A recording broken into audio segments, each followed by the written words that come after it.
আসসালামু আলাইকুম প্রিয় দর্শক।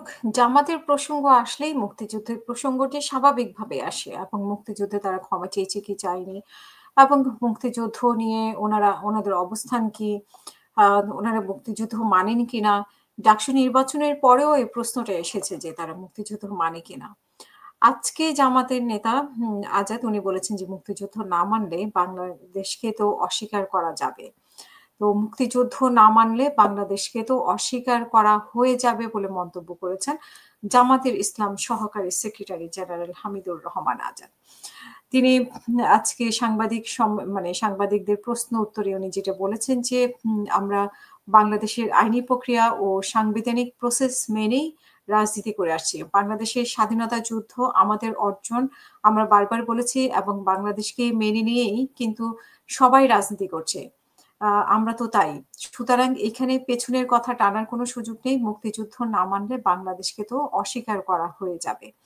সো উনি স্পষ্ট করেছেন যে মুক্তিযুদ্ধ ওনারা মানেন। এইটা নিয়ে আসলে কোনো কনফিউশন নেই উনাদের মধ্যে। যেটা উনি স্পষ্ট করেছেন এবং উনার বক্তব্য আসলে এটা কি ওনার ব্যক্তিগত মতামত না দলীয় মতামত? সেখানে হয়তো আবার একটা প্রশ্ন দাঁড়ায়।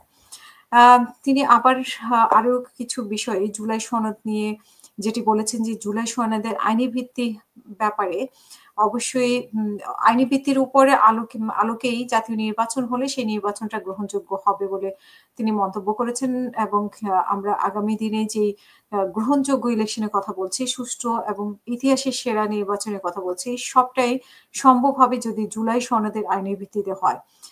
এবং এটাও বলছি যে আমরা ফেব্রুয়ারিতে নির্বাচন চাই। ফেব্রুয়ারিতে নির্বাচন হতে হবে এবং জুলাই সনদের আইনি ভিত্তি রচনা করে তার ভিত্তিতে নির্বাচন হতে হবে। যদিও এখানে জুলাই সনদের আইনি ভিত্তি নিয়ে বিএনপির দ্বিমত আছে।